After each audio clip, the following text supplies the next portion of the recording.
The HoverJack and Hovermatt is stored in this black bag and it is centrally located for all units to use. The jack and mat are found in the center compartment, with the pump and the hose being on the exterior compartments. Here you can see all of the pieces deployed. The blue piece is the jack, while the maroon piece is the mat. The HoverJack pump operates on standard U-ground 110 volt. Once power is connected to the pump, the hose must be connected to the canister.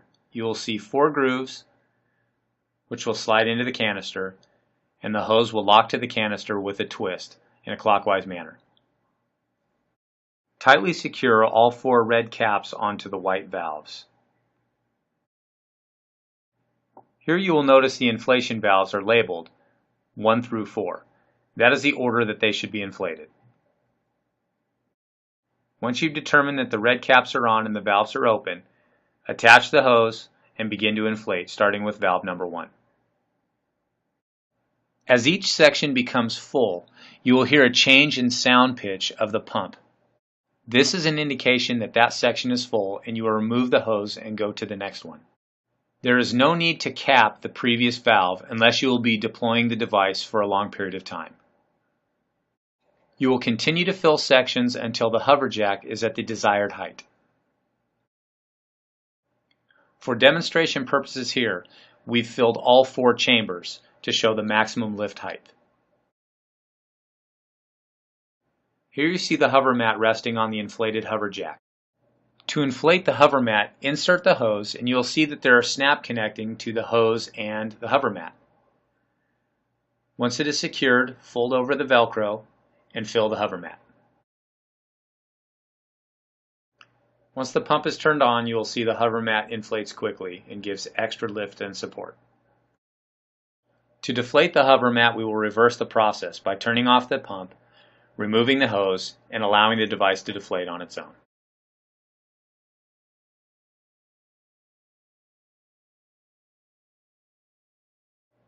Firefighters can help the deflation process by rolling the Hovermatt as compact as possible.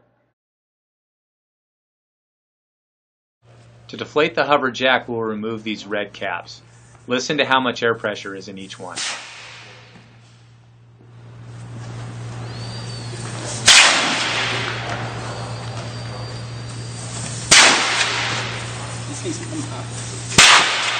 Wow. Similar to the mat, the jack can be deflated by pushing the air towards the deflation end.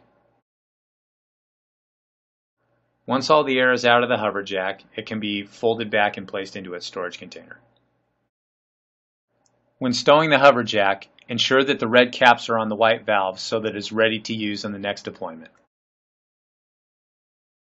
With all of the air out of the HoverJack and Hovermatt, they will both fit neatly in the black carrying bag, along with the pump and the hoses.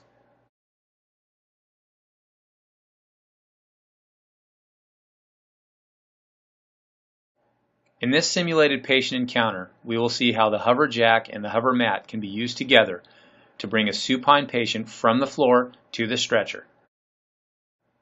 Each firefighter will take a component out of the bag and set it up for deployment. The pump should be placed where there is power nearby, and the jack should be placed down next to the patient.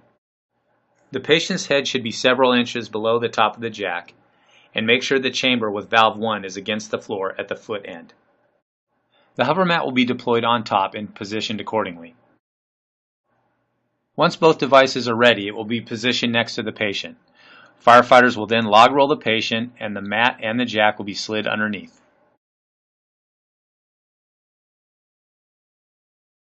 As much of the device as possible will be stuffed underneath, and the patient will be log rolled back onto his or her back. The patient will be placed as near to the middle as possible. The Hovermatt's design allows patients to be slid with relative ease. Once the patient is in position, the straps will be applied loosely. Firefighters will ensure that all straps are secure prior to lifting. When the lifting operation is ready, the hose will be attached to valve number 1 and the pump will be turned on.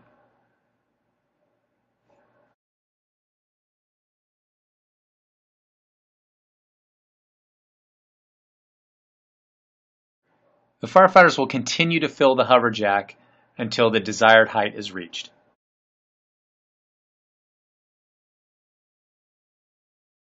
Once the jack is at the desired level, the mat will be filled. This will allow the firefighters to easily move the patient from the jack to the stretcher. Here you can see the device fully filled and at maximum height. Depending on several factors, firefighters will grab the handles on the Hovermatt and slide the patient to the stretcher. Once the patient is in the desired location, the pump can be turned off or the hose can be removed, and the Hovermatt will deflate onto the stretcher. If the response warrants the Hovermatt going to the hospital with the patient, it is preferred to use a disposable model shown here.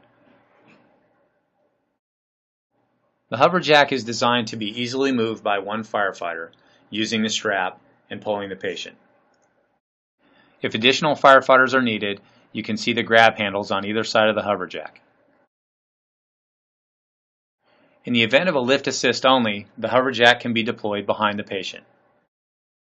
Once the device is in place behind the patient will be assisted in sliding the device underneath his or her bottom.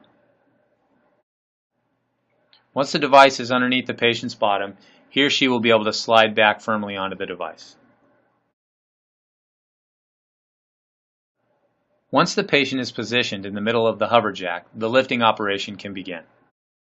Turn on the pump and attach the hose to valve number 1.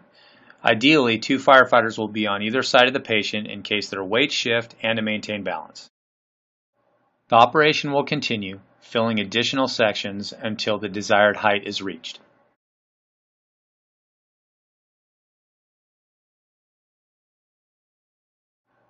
As you can see, the sole task of the firefighters on either arm of the patient is to help maintain their balance.